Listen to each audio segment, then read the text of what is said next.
Channel physics with Swapnil and today I came up with आज अपन सीखेंगे electric field, magnetic field और gravitational field की वजह से जो सर्कुलर ऑर्बिट में मोशन होता है उसमें कंपैरिजन सीखेंगे। तो आज हमारा टॉपिक है कंपैरिजन।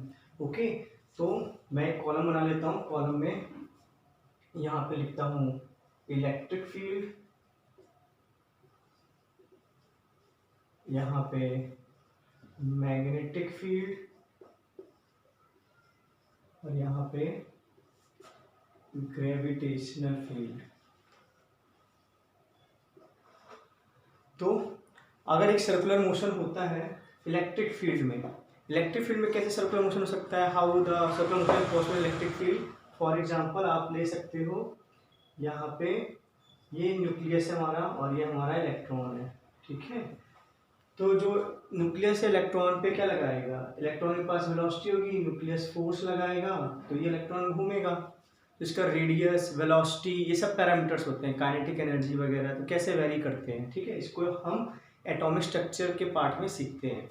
तो जो इसका रेडियस होता है वो होता है, रेडियस जो प्रोपोर्शनल होता है वो प्रोपोर्शनल होता है एन स्क्वायर जेड से। एन स्क्वायर जेड, जहाँ पे एन है नंबर ऑफ ऑर्बिट और जेड है एटॉमिक नंबर, ठीक है। तो यहाँ पे हमको क्या सीखने को मिलता है, यहाँ पे जेड क्या है, एटॉमिक नंबर और एन है ऑर्बिट नंबर। हमें क्या सीखने को मिलता है, अगर ऑर्बिट 2 है तो एन इक्वल 2 हो जाएगा, रेडियस 4 टाइम्स हो जाएगा। मान लेते हैं अगर ये फर्स्ट रेडियस है और इसकी लेंथ 1 है तो हमारा जो सेकेंड रेडियस हो जाएगा उसकी जो लेंथ हो जाएगी वो 4 हो जाएगी, ठीक है।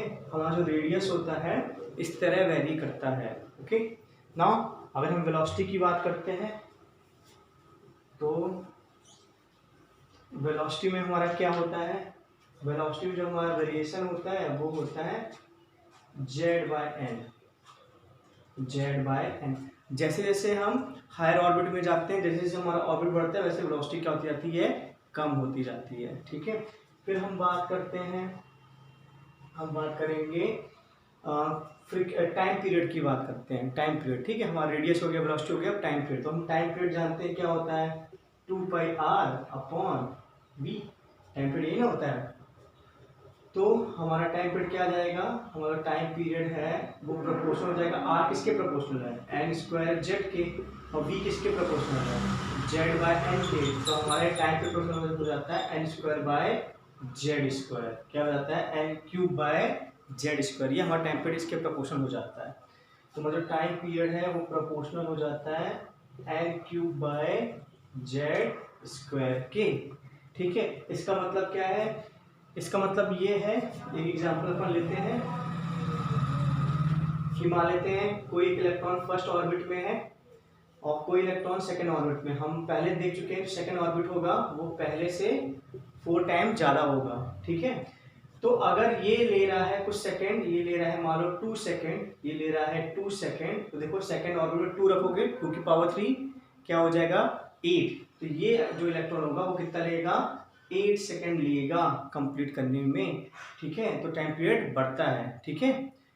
तो ये रहा आपका टाइम पीरियड का फंडा। नेक्स्ट है आपका फ्रीक्वेंसी। तो जो फ्रीक्वेंसी होती है जस्ट टाइम पीरियड के उल्टा होती है, तो फ्रीक्वेंसी हमारी क्या हो जाएगी, Z square by n cube. Fifth है हमारा एंगुलर वेलोसिटी। हम जानते हैं एंगुलर वेलोसिटी क्या होता है, 2πf, जो f के साथ होगा वो ओमेगा के साथ होगा। तो हमारा एंगुलर वेलोसिटी भी क्या होती है, Z cube by n cube. Frequency का मतलब देखो इन्वर्सली प्रोपोर्शनल, जैसे जैसे ऑर्बिट बढ़ते जाएंगे वैसे वैसे फ्रीक्वेंसी घटती जाएगी, धीमे होते जाएंगे, पर सेकंड जो रेवोल्यूशन होंगे वो कम होते जाएंगे, ठीक है। फिर हम बात करते हैं करंट की। तो हम जानते हैं करंट क्या होता है, Q/T या QF। इलेक्ट्रॉन Q तो सेम है, इलेक्ट्रॉन ही रिवॉल्व करेगा, तो वो I जो होता है डायरेक्शन F होता है, जो F के साथ होता है वो I के साथ होता है। तो I भी क्या हो जाएगा हमारा Z square by n cube, ये भी हमारा हो जाएगा। अब हम बात करते हैं I के बाद मैग्नेटिक फील्ड। अगर कोई इलेक्ट्रॉन चक्का लगा रहा है तो किसी एक पर्टिकुलर एरिया क्रॉस सेक्शन को बार बार वो निकलेगा, उससे किसी टी टाइम में तो करंट होगा तो फील्ड होगी। जो फील्ड होती है वो क्या होती है, mu naught I upon 2r होती है, फील्ड होती है। और कोई करंट घूमता है, current there is a current in the orbit, then the field at the centre is p equal to mu naught I upon 2r। हम जानते हैं जो i है वो किसके प्रोपोर्शनल है, i है z square by n cube के, और r किसके प्रोपोर्शनल है, r है एन स्क्वायर बाय जेड के। तो ये हमारा हो जाता है जेड क्यूब बाय एन की पावर 5। तो हमारी जो फील्ड होती है वो हो जाती है हमारी proportional Z cube by n की पावर 5। ठीक है, ये हमारा वेरिएशन है। और हम एक लास्ट वेरिएशन देखते हैं इसमें। जो हमारा एक लास्ट वेरिएशन इसमें है वो काइनेटिक एनर्जी का है। तो जो काइनेटिक एनर्जी होती है इसमें वो होती है -13.6 n directly proportional to n square, ये होती है Z square by n square, Z square by n square हमारी काइनेटिक एनर्जी। या टोटल एनर्जी भी हमारी जो होती है Z square by n square की प्रोपोर्शनल होती है। तो आखिरी हमारा जो एनर्जी है वो भी प्रोपोर्शनल है हमारा Z square by n square का। जैसे ऑर्बिट बढ़ेंगे तो एनर्जी क्या होती जाएगी, कम होती जाएगी। ठीक है, तो ये हमारे वेरिएशन है इलेक्ट्रिक फील्ड के अंदर। अगर कोई एक इलेक्ट्रॉन रिवॉल्व करता है तो इलेक्ट्रिक फील्ड फोर्स लगाएगी और वो रिवॉल्व करेगा, और इतने पैरामीटर्स हमने सीखे हैं। अब हम बात करते हैं मैग्नेटिक फील्ड की। तो मैग्नेटिक फील्ड में कंपेरिजन करते हैं, मैग्नेटिक फील्ड में क्या होगा। तो अगर हम बात कर रहे हैं मैग्नेटिक फील्ड की, तो मैग्नेटिक फील्ड में जो रेडियस होता है, हम जानते हैं कि मैग्नेटिक फील्ड के अंदर कोई चार्ज एंटर करता है तो जो फील्ड है उस पर फोर्स लगाती है जिससे कि वो रिवॉल्व करता है। फोर्स लगता है QVB और वो mv square by r, Newton second law से हम इस इक्वेशन को फॉर्म करते हैं। तो हमारा जो r हो जाता है वो क्या हो जाता है, हमारा r आ जाता है mv बाय QV। तो हमारा r जो इसमें आ जाता है वो आ जाता है mv बाय QV। ठीक है, ये पहला हमारा है। ठीक है, वेलोसिटी के साथ। फिर अगर हम बात करते हैं फिर हम बात कर रहे हैं टाइम पीरियड की। तो हम जानते हैं टाइम पीरियड क्या होता है, 2πr/v। ठीक है, और 2πr के लिए क्या रखते हैं, mv/qv, और ये v है तो v कैंसिल, तो 2πm/qv। हमारा जो टाइम पीरियड होता है वो होता है 2πm/qv। ठीक है, हमारा जो टाइम पीरियड होता है 2πm/qv, मतलब टाइम पीरियड हमारा रेडियस पे डिपेंड नहीं कर रहा है। ठीक है, ये रेडियस पे डिपेंड नहीं करता, मतलब यहाँ पे हमारा रेडियस पे डिपेंड करता है। जैसे हमारा ऑर्बिट बढ़ता जाएगा हमारा टाइम पीरियड भी बढ़ता जाएगा, लेकिन यहाँ पे रेडियस पे डिपेंड नहीं करता है। फ्रीक्वेंसी इसकी क्या हो जाएगी, फ्रीक्वेंसी क्या हो जाएगी, QV/2πm। फिर से फ्रीक्वेंसी डिपेंड नहीं कर रही है। और फिर हम बात करते हैं एनर्जी की, बात करते हैं। तो हम देख सकते हैं यहाँ पे R = mv/qv है। तो mv मतलब मोमेंटम होता है, तो मोमेंटम /qb हो जाएगा। मोमेंटम क्या होता है, √2m kinetic energy upon qb हो जाएगा, और r ये हो जाएगा बेटा qvr का स्क्वायर बाय 2m, ये हो जाएगा काइनेटिक एनर्जी।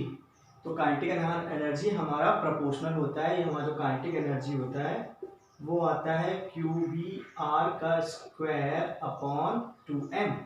मतलब अगर रेडियस बढ़ता है तो काइनेटिक एनर्जी बढ़ती है, यहाँ पे घटती थी एनर्जी। ठीक है, तो ये हमारे मैग्नेटिक फील्ड के हैं जो हमें याद रखने हैं इंपॉर्टेंट पॉइंट्स। ठीक है, तो मेन बात ये है कि जो टाइम पीरियड है वो रेडियस पे डिपेंड नहीं करता है। इसमें हम लिख सकते हैं इंडिपेंडेंट ऑफ रेडियस। ठीक है, ये इंपॉर्टेंट पॉइंट है। अब हम बात करते हैं ग्रेविटेशन फील्ड में। तो ग्रेविटेशन फील्ड में अगर हम बात करते हैं वेलोसिटी की, तो वेलोसिटी का जो फॉर्मूला आता है वो आता है √gm/r।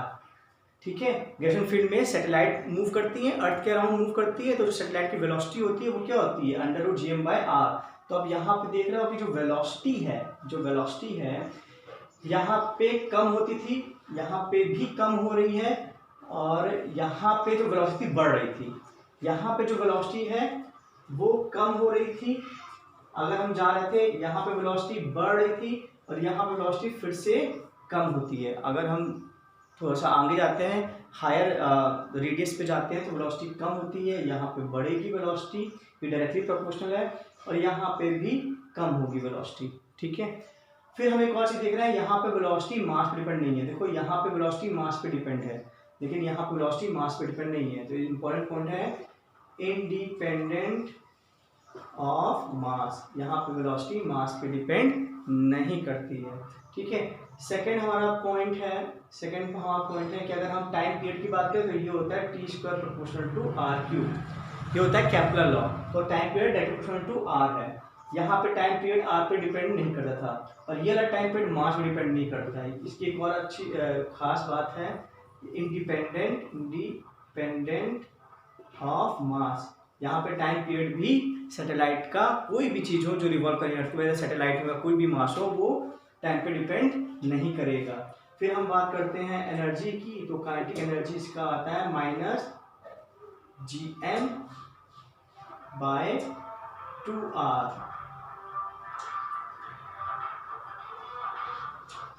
gmm upon 2r। इसकी काइनेटिक एनर्जी जो आती है gmm अपॉन 2r है। तो काइनेटिक एनर्जी क्या हो रही है, अगर रेडियस बढ़ रहा है तो काइनेटिक एनर्जी क्या हो रही है, कम हो रही है।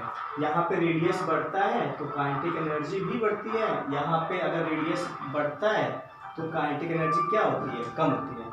और यहाँ पे भी अगर रेडियस बढ़ता था तो एनर्जी क्या होती थी, कम होती थी। Thank you so much for this comparison. Subscribe my channel if you like.